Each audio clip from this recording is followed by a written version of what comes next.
Welcome to the Global Art Café. I'm your host, Lisa Kindle, talking with Janet Horvath. This is a recording that was done live in October of 2022, talking about her book, The Cello Still Sings. You hear her playing the Brahms Sonata in F for cello and piano with Arthur Rowe in the background. Please be sure to check out redrockmusicfestival.com to see her appearances in fall of 2024 in Arizona, appearing both in Phoenix and Sedona. Since this recording, she's received numerous awards, even selected as one of the best indie books of 2023 and received a starred review by the acclaimed Kirkus Reviews, who tributes Horvath's book as a poetic, nuanced tribute to the power of music and family. You can get your copy on Amazon in hard or soft copies. Please also look into getting it on your Kindle in an audiobook format, and know that it's recently even been translated into German. Listen to Janet as she reflects on her childhood. Life. The cello sound. Before conscious memory permeated my very being. My earliest memories are of lying on the floor next to my father as he practiced the cello, the metronome marking the music's pulse, the tones resonant. Welcome to the Global Art Café. I'm your host, Lisa Kindle. I'm so excited to share that Janet will be visiting Arizona in October of 2024 and gives me excuse to visit Sedona and see her live in person. I hope you'll check out her dates and see if one of those fits with your schedule and take advantage of the opportunity to hear more about her story, the Holocaust, and how music is transformative in all of our lives. In this recording, you'll be listening into a conversation we originally had in October of 2022 with author and cellist Janet Horvath, talking about her book, The Cello Still Sings, a generational story of her family during the Holocaust and the transformative power of music. Look what I have. It's the completed, finished color affirmation workbook and journal, and it's the companion piece to the color affirmation deck. It's over 200 pages. It's really two books in one. It's the workbook with lots of colorful activities for self-reflection and creativity, how to do lots of things, all about creative wellness in the front section, and then in the back section you have lots and lots of journal pages to keep you busy. I hope you'll take a look. Coming soon on lisakindle.com.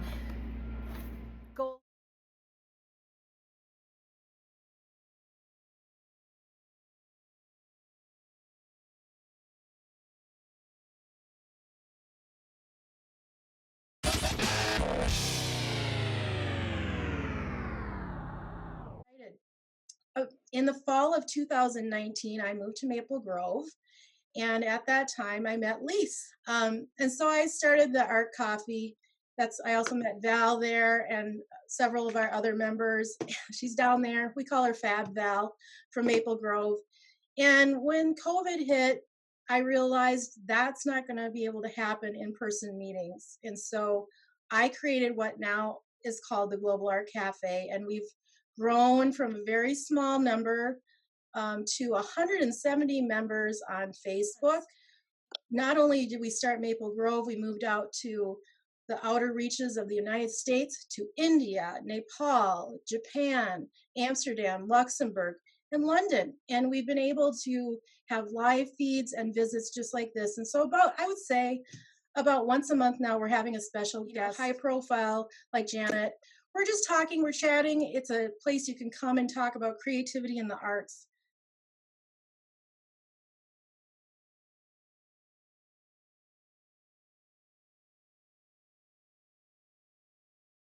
Now for the conversation.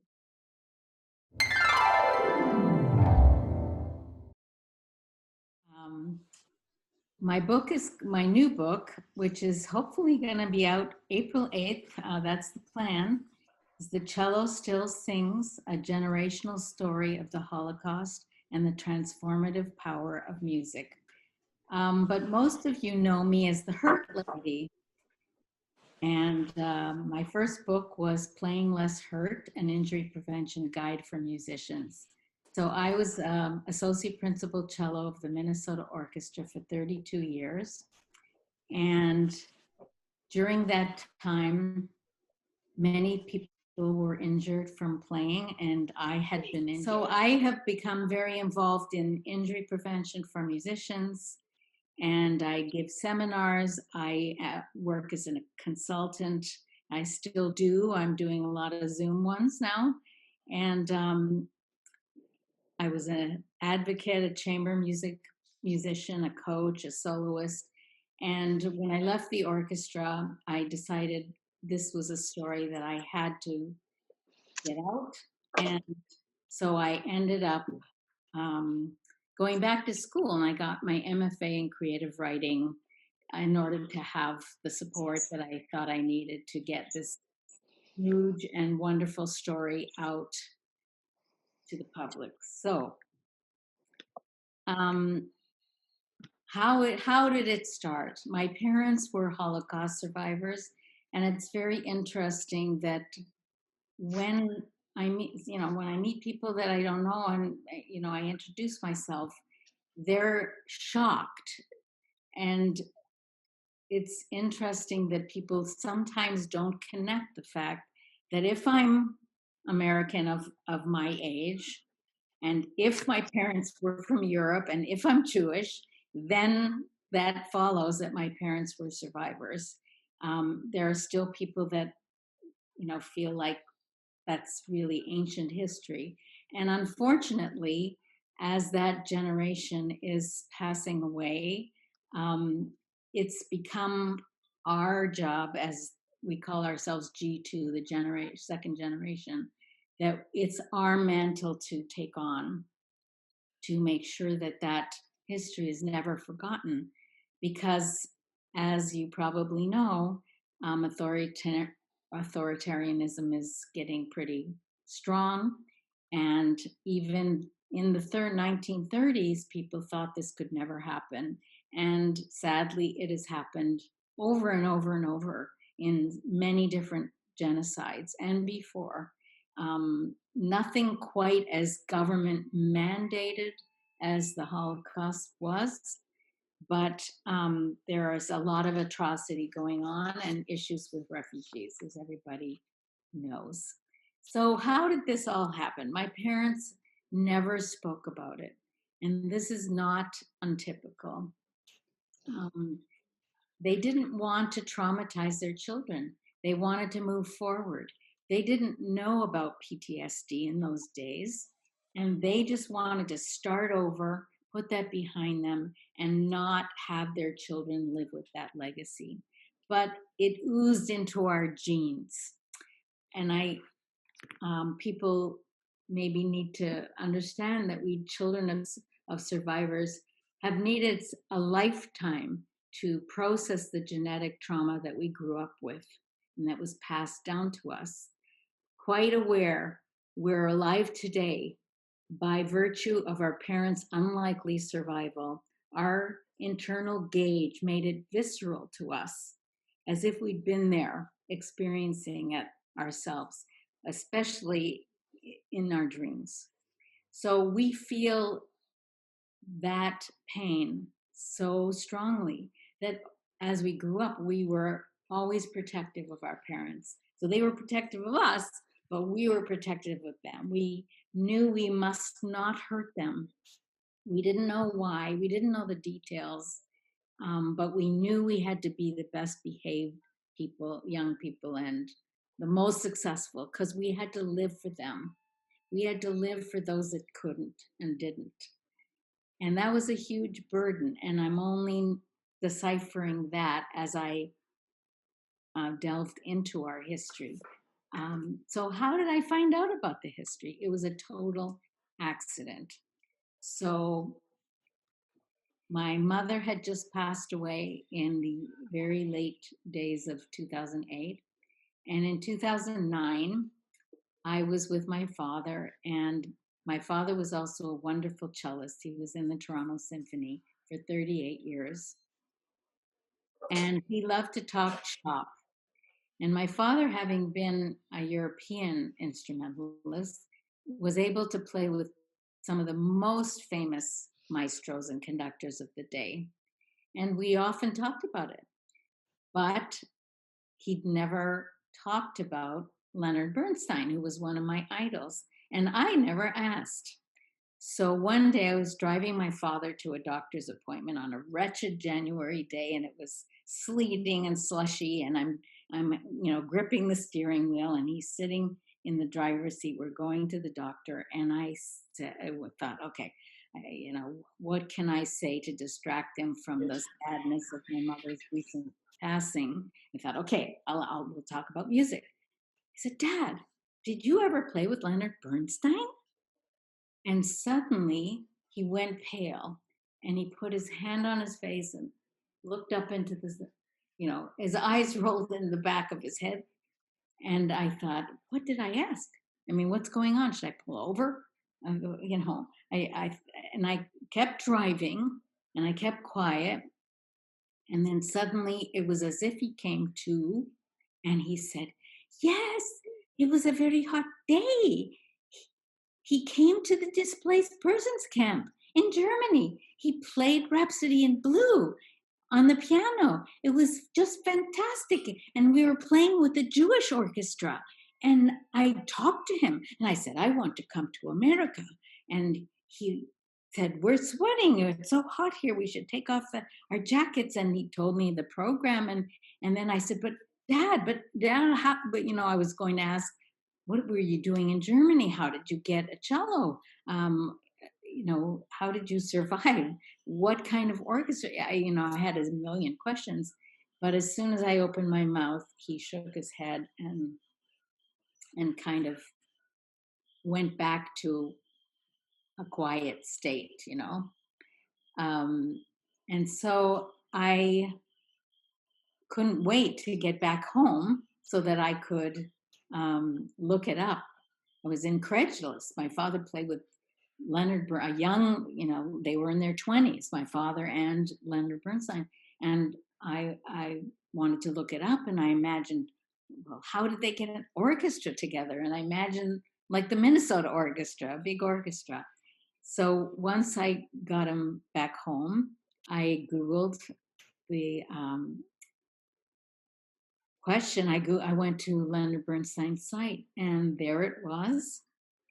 Leonard Bernstein attests to his experience of conducting a bedraggled small group of 17 Holocaust survivor musicians, Jewish musicians, who played a liberation concert just a few days after they were liberated, still in concentration camp garb in 1945. But my father was still imprisoned. He was still in slave labor at that time. Budapest was one of the last places to be liberated, not till at the end of January of 45, because Hitler had demanded that Budapest be held at all costs. And so they went through almost 2 month siege. And the siege of Budapest was brutal. Almost everything was leveled, and people had nothing to eat, Jews and non-Jews. There were a few Jews left in hiding, including my mother. And I do not know how she managed to survive that. I do have something of her story, though, thank goodness. So my father was in this orchestra from 1946 to 1948. And he told me about these two concerts that he performed with Leonard Bernstein, with the 17-member group in the displaced persons camps of Landsberg and Feldafing. So if you can imagine Munich, so Munich is in Bavaria, 20, 30 miles from Munich is Landsberg, which was the largest displaced persons camp in the American zone. They had 5,000 people there. And then Feldafing and Dachau is like a triangle. Dachau, the terrible concentration camp, was very nearby, 20 miles or so. And so as I started doing the research, I found out that my father didn't play two concerts. he played too with Leonard Bernstein. My father played 200 concerts in 100 different displaced persons camps. This little group was bused twice a week all over Bavaria to go to all these different displaced person camps where survivors were waiting, languishing for the paperwork that they needed to get out of the country, and was very, very difficult for refugees. They were waiting for news of loved ones, still not giving up hope that somebody survived. And they were living under really terrible conditions still. There was hardly food. They desperately needed medical care, which wasn't readily available yet. And so my father played 200 concerts, and in so doing was able to bring that transformative power of music to people, to give them hope, to give them beauty, that there might be a reason to go on living. And also for him and my mother and my brother, my mother's brother, my uncle and aunt, and my father's sister to stay out of a displaced persons camp because they were paid in American canned goods. It was sponsored by United Nations Relief Organization. So they got food, they were paid in canned goods, food, and supplies and things like that. So that's basically the story. My father spilled the beans, and I started racing to the computer to try to get more information and stumbled upon the name of a woman who he mentioned had sung on that program, Hania Dermashkin Gurko.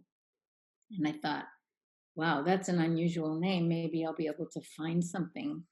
And sure enough, I stumbled upon that lady's daughter, who is my age, obviously, who spoke about donating a program to the Museum of Jewish Heritage in New York City. And I thought, wow, they had a written program.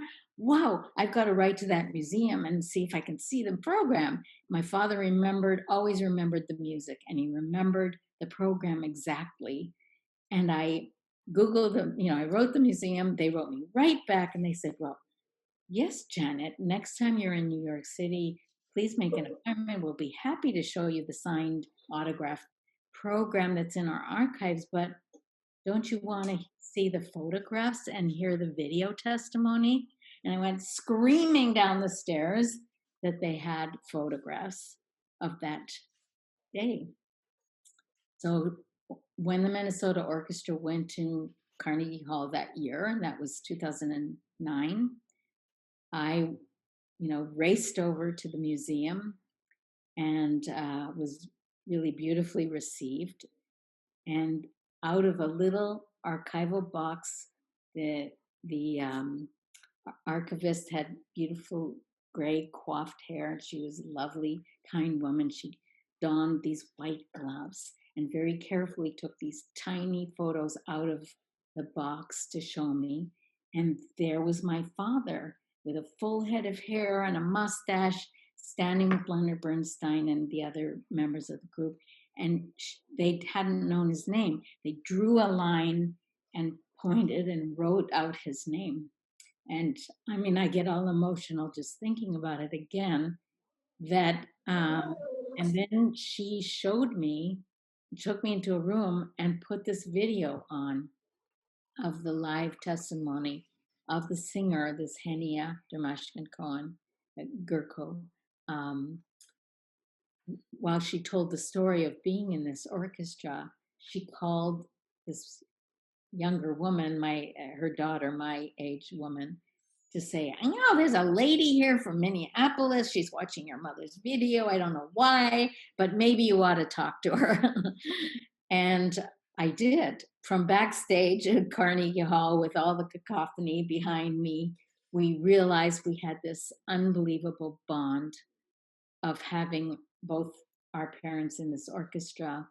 And she was the one that told me there had been a book written, a documentary done.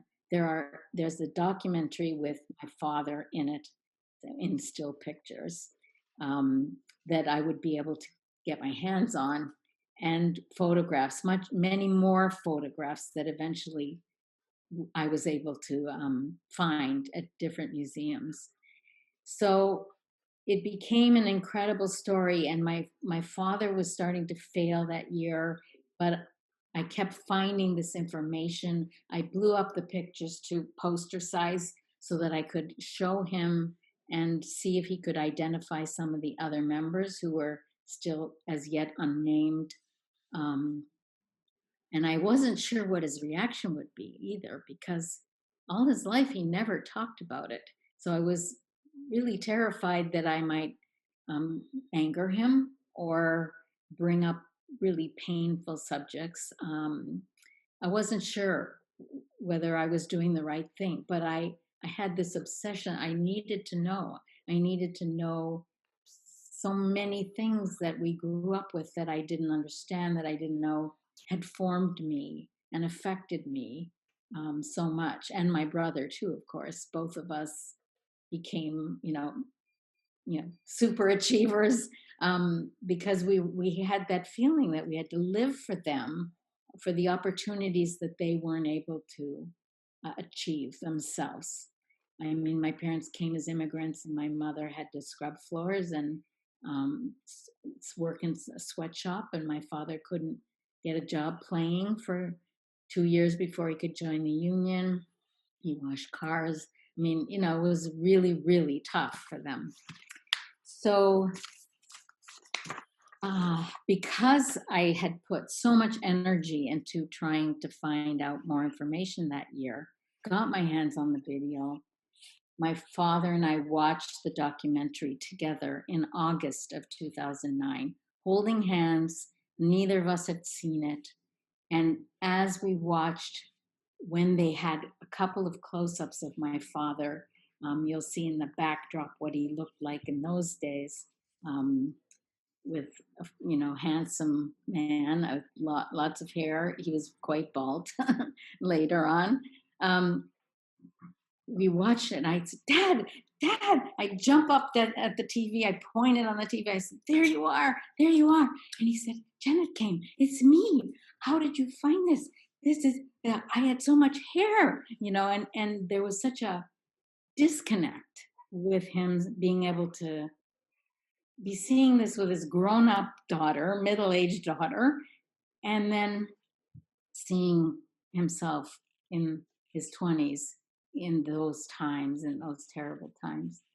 So what I didn't realize, he had a caregiver. He was suffering from Parkinson's. As I said, my mother had already passed. He started scribbling late at night, and the caregiver mentioned it to me and thought, I don't know what he's doing. This is really unusual, but he's painstakingly trying to write late at night. And I didn't know what that meant until a week or two later, when I had to come back to Minneapolis already. And it was the end of August. We were about to start our season. And he said, you have to sit down. I'm going to read this to you. And he was very stern and kind of, I don't know, not in character as far as that he knew I was leaving. He would have been more emotional or whatever. And he was just strict, stern, that I'm going to read you this. And it turns out that he had been writing down his story, his testimony. And it was in Hungarian, in very cramped writing, because he had so much difficulty with Parkinson's. So it's dark, black, tiny writing. And he read it, he insisted on reading it to me in Hungarian. And I can speak Hungarian, I understand it, but I'm a terrible speller in Hungarian. It's a very difficult language to spell. And so I said, can I get my computer? Let me start, let me write it down. And I interrupted him a couple of times saying, like, what does that mean? How do you spell that? And he says, Janet came. I said, why are you interrupting me so many times? And I didn't want to get him angry. So I just decided to simultaneously translate as I went, and any word I didn't know, which of course there were lots of them. I didn't know pickaxe, I didn't know wheelbarrow, I didn't know noose, and those kinds of words that one doesn't grow up with really. I sounded them out and looked them up later, and so he was the whole book ends up being something that was galvanized by this innocent question that I asked my father, did you ever play with Leonard Bernstein? Because he saw how badly I wanted to know the story, how much energy I put into it in trying to find out the story by researching, that he ended up feeling like he could tell me the story. And incredibly, 6 weeks, not even 6 weeks after he read me his testimony, he passed away. So I got the story. And after the funeral and after, the mourning period and realizing that I really had to write this story, I did make a pilgrimage, went to all the places that my father had played, tried to look up more information. It kept falling in my lap, just an incredibly rich story. And I won't spoil, it's a spoiler alert. I won't tell you how I stumbled on my mother's story as well. And I put them together. How did they find each other after the war? My father was in slave labor in the copper mines in Yugoslavia. My mother hid, as I said, a la Anne Frank, in basements and bombed out buildings in Budapest.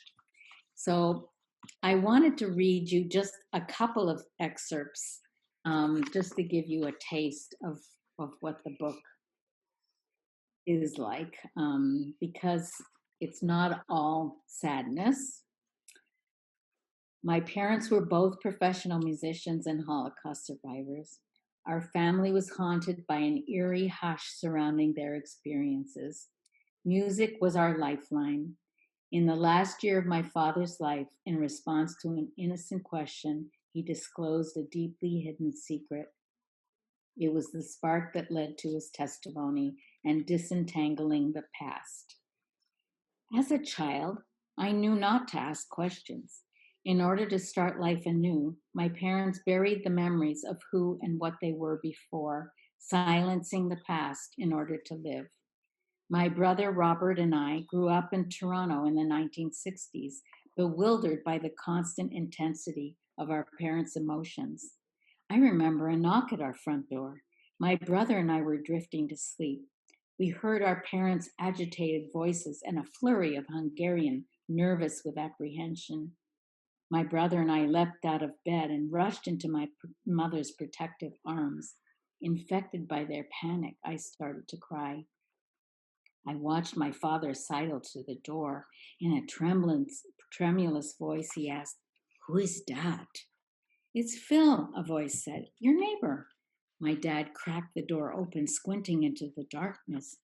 "Your headlights are on. I didn't mean to startle you." Phil noticed our frightened expressions and apologized, though he wasn't sure why. My brother and I were mystified. Innocent as the encounter seemed, our parents' dread sucked us into the mire. They were different from other kids' parents. Their strong accents and hesitant English embarrassed us. My father would say things like, "Long time not seen. How you keeping? And what taking so long?" By age 10, I was the official translator. They depended on me to make telephone calls, read and write letters, and explain American idioms like necking and nincompoop. My dad didn't watch football like most Canadian dads. He practiced the cello all day long. He played concerts in the evenings and performed for weddings and funerals on the weekends. We often heard choking sounds at night. I knew other dads didn't cry like he did. Mama's sudden intake of breath was enough to conjure steely control. "Never tell anyone you're Jewish." When I was not allowed to play outside alone or go to sleepovers, resentment crept in. Why couldn't I be normal like other Canadian kids? Why couldn't I have peanut butter sandwiches on white bread for lunch, hang out at the mall, go sailing, date boys, even Jewish ones? I didn't want to be different. Like that stifled child, even as an adult, I was fearful of what I might hear, fearful of emotions I might unleash. Whenever I thought about what my parents experienced, even for a moment, dread and obsession simmered in a thick goulash. And in the mix, there was always a generous spoonful of guilt, grousing about being cold or tired, hungry or impatient, incensed or disappointed. Mundane hassles, comparatively, brought self recrimination. What are you complaining about? You're not in a concentration camp. My parents never spoke about it, despite the immutable memories and sinister visions infusing the air. Autumn, the season lovely for its golden yellows and reds, the harvest moon, fading siphoned light, and the frivolity of Halloween. When you who yearn to become someone else, if only for an evening, partake in the ultimate masquerade party of disguises, costumes, creepy effigies, spooky cobwebs, eliciting horror and dread, demanding a trick or a treat, sprinting from house to house. My mother found Halloween abhorrent. It was not until I was a teenager that I understood it reminded her of the night of broken glass, Kristallnacht, November 9th, 1938, the night Nazi dogma emerged as a heinous apparition, when organized massacres wreaked havoc aimed at Jews. Shops and homes were violently plundered, rampaging mobs freely attacked synagogues, and doleful cries went unheeded. The menfolk were terrorized, beaten, or murdered, rounded up and sent to Dachau, 30,000 of them, while the police turned a blind eye, when everything, law and order, a place in society, citizenship, civility, community, justice, honor, and humanity, was called into question. We didn't celebrate on October 31st or on Christmas either. My mother explained why we wouldn't be getting presents, why we were the only house on the block without lights and decorations. I think Rob and I understood. We still sang in our school pageants and knew all the holiday carols. I remember singing Away in a Manger. I'd leave out two words humming through the melody. No crib for a bed, the little Each morning in school, we stood and said the Lord's Prayer, which I can still recite. A memory arises, a bedtime prayer, but it's not the Shema, meaning listen, the centerpiece of Jewish faith. It's in Hungarian. I'm snuggling under the covers tucked in, and my mama is sitting on the bed. Together we say, what did we say? Struggling to recall the words, I managed to conjure fragments. Én Istenem, jó Istenem, lecsukódik már a szemem. I've probably mispronounced the words for decades, but with persistence, I find the prayer on the Catholic Church website. Why was I taught a Christian prayer? Somehow, even then, I sensed ambivalence. My parents had come to Canada wanting to forget they were Jewish, but they could not relinquish their heritage, especially after Rob and I were born. Our unlikely birth signified triumph over the Nazis. Perhaps Mama felt compelled to teach us Christian rituals to prepare us in case we too had to hide who we were. It could mean the difference between life and death. And here's one a little later in life. The cello sound. Before conscious memory permeated my very being. My earliest memories are of lying on the floor next to my father as he practiced the cello, the metronome marking the music's pulse, the tones resonant. He practiced for hours, the repertoire embedded in me before I took up the instrument. When I did, my parents insisted on discipline, dedication, persistence. cello before school, and piano in the living room after dinner while my mother did the dishes. They never considered that my petite stature and tiny hands were not quite ideal for playing the cello or carrying the bulky instrument. They eavesdropped on my practice and barked criticisms. Janet came, play it slower, that was out of tune. The alluring tones beckoned. I craved to learn the secrets behind its fantastic range of expression. The deep lamenting baritone, the silken tenor, the dazzling soprano. My first recital at the Art Gallery of Ontario was a prestigious location for a 17-year-old to play, but with conditions that were far from perfect. The cavernous space was open to museum browsers, and their footsteps echoed in the reverberant acoustic. Warming up in a small backstage room, experiencing jitters, I wondered why I had chosen to start with such a difficult work, the Bach Solo Suite No. 3, a challenging masterpiece even for a seasoned performer. I forced myself to inhale deeply and to focus mentally. At the appropriate time, with a firm hold on the cello, I took one more breath, remembered to hitch up my dress so as not to trip, smiled with my teeth, as my mother would insist, and waltzed across the stage.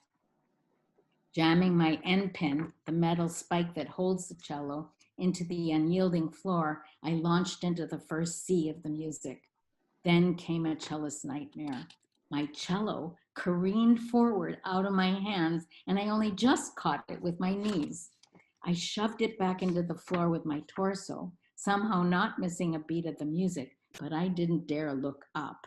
My father had lurched forward in his seat, moaning audibly.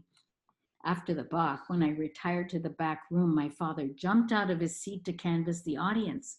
Anyone have a pocket knife? Someone did, on his keychain. Clutching the knife, my father scaled the stage, got down on all fours, and dug a hole in the floor. Satisfied that he had prevented further equipment disasters, he returned to his seat. When I sashayed onto the stage for my second number, I didn't see the newly gouged route. Just as I was about to thrust the cello into the floor, I saw my mother flailing.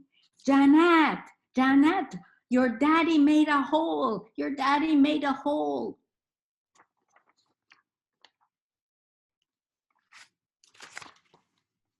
So I think I'll stop there and open it up to any questions that anybody might want to ask.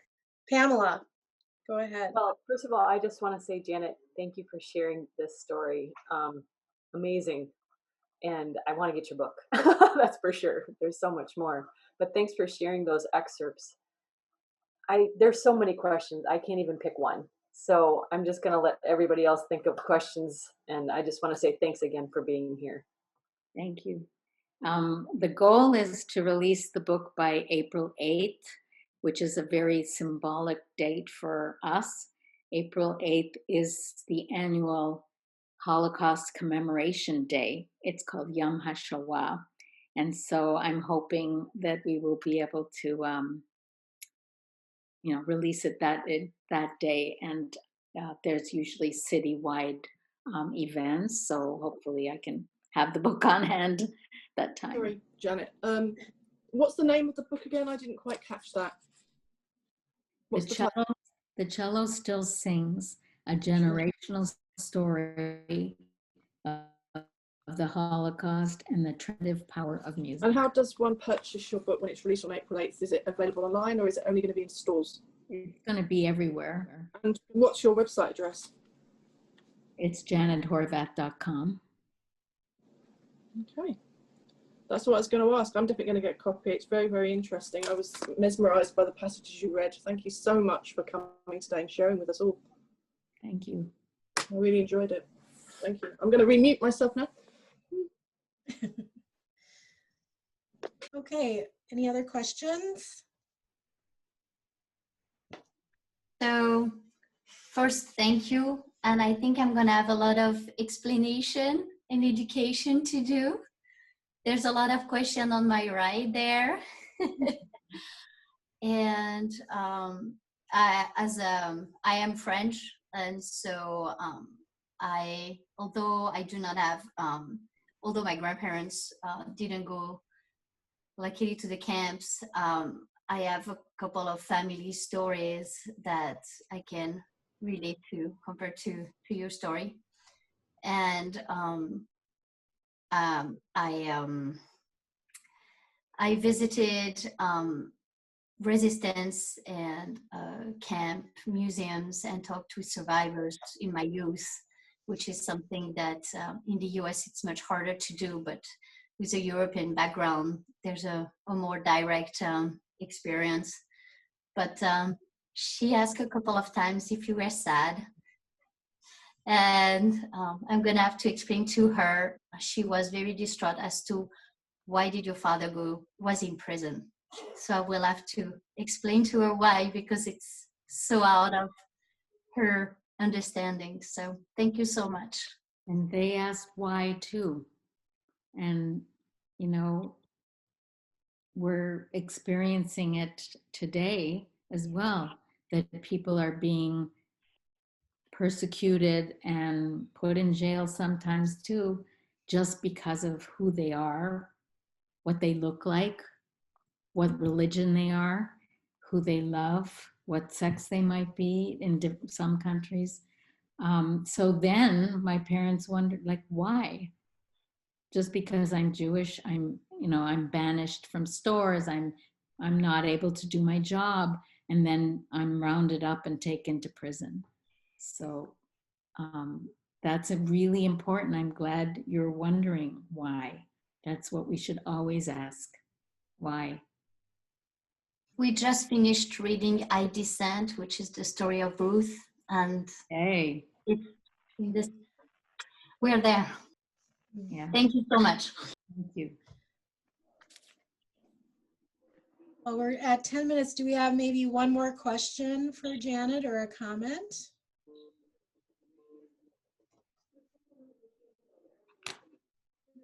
I'm watching for hands. Anyone? Oh, Ruth Ann. I would just like to thank you, Janet. I feel so deeply that this story needs to be told, and you're telling it so well. Our children and our children's children need to know and need to understand, and we can't do it without these stories and the magnificent way that you brought it forth is so wonderful. Thank you very much. Thank you. Yes, we're humans fated to repeat our mistakes if we don't learn from the past. And who would have thought that something 70 years old would be so pertinent to today? So the timing is kind of interesting, I think.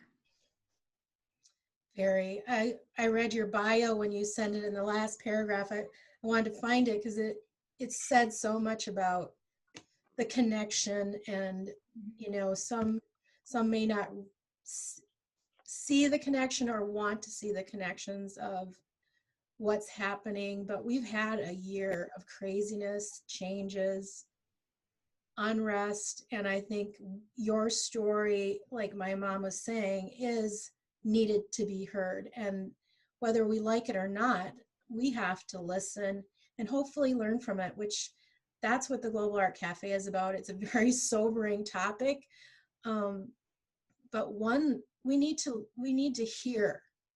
This is a global thing. It's not just over there anymore. And now that we have the media and the technology to connect, I think we all feel it even stronger. And I thank you from the bottom of my heart for being here and uncovering that story, the richness of that story, and the people that are in it. People know those names and they can connect with that. And I think your layers that you've added to it add a richness that we'll be able to teach for years to come. And it's been just wonderful having you here. I'd just like to add that it's not all gloom and doom, and that it ends positively, which is my goal. So just very quickly to say that it comes full circle. And in 2018, the city of Landsberg, where that DP camp was, where my father played with Bernstein, had a 70th anniversary commemorative concert. And I was invited by the city to play Kol Nidre, a very, very important piece in the Jewish history, with their school orchestra, the Landsberg School Orchestra, and they were young kids. And the whole city unified in trying to reach out to us, a bunch of people whose parents were there in that DP camp came along. And I finished the book by telling that story of coming together with forgiveness, with taking a stand, with trying to find common ground. And it was a really transformative experience. So that is how the book comes full circle, and maybe we can too here in this country. Right? Yeah. May I just say something? Yes. I just want to say, Janet, you presented so beautifully. And it's such a moving story, and it touches my heart so deeply. And just wanted to tell you what you are doing is so important. And I wish you success with this book. I wish you everything the best. Now you should know that Ava is also of Hungarian descent and wrote another book. Her mother's story is a fantastic, amazing story too. So we have a lot in common, and thank you, Ava, for being here. Well, maybe you can share her book title on the Global Art Café page after this is over, so we have access to that. Because one of the things that I pride about the Global Art Café is that we share resources and we bring things like this forward to expand our minds using the arts to learn and grow as people and become better people by practicing all of the arts and learning from each other. So if you were a color today, what color would you be? And it's a surprising thing to see what happens. So if you think about, put yourself in your setting where you're sitting right now, how are you feeling? What color are you? Just maybe sit in that moment right now and think about how you're feeling and what color that might be. And maybe it will inspire you with a combination of what we've learned, how you're feeling, what that color says. Is there an image that comes to your mind? Think about what you're thankful for today and what color you might be. And if you want to share that with me, please do so. And with that, I just want to say again, thank you to Janet for coming and everyone else who is here. It's just been a privilege and an honor to have you join us. I hope you'll come back and visit again soon. And if any of you have stories like Ava, I would love to hear about that. Share with me. That's what this is about, is advancing education through the arts, literature, music, dance, and beyond. It's just wonderful, and it's a really touching story, and I'm glad that I was able to connect with you and have you share with us here, Janet. I really appreciate you taking the time to do this with me. And all the times that I heard you on stage, it's just wonderful. Thank you. It's a gift. So everyone, please practice your arts, and thank you so much for coming. And we all thank you, Janet. I know it's been a real thrill for all of us to hear your story, and I look forward to reading your book in full. Diane, hi. Yes, hi. And I'll try to be succinct here, but I've traveled this journey with Janet for years, and it still is. What's impressed me and just listening here is the profound legacy that is being passed on, and the ripples, which I know is her heart and her intent, but it is a global thing that is being moved here, and that power And I've told her, I said, this is a masterpiece. Just as you think of masterpieces in music, this is a masterpiece of a story and a testimony. And I can say, as my dear friend, that I'm just so proud of her, and I continue to be moved forward and expanded by just hearing it over and over again. So I thank you, my dear friend, and thank you, Lisa, for having her and Of course. in this time. It was my pleasure. It's nice to see you. Yes, good to see you. Anyone else? Well, I'm just going to share. I was painting while I was listening, and I guess I was feeling very colorful and hopeful and bright. Thank you. Beautiful. Thank you. Love that. Some cubes in there, like the background of Orchestra Hall almost. She maybe didn't think of that. All right, we're going to sign off. Bella, did you have a comment? I see your hand up.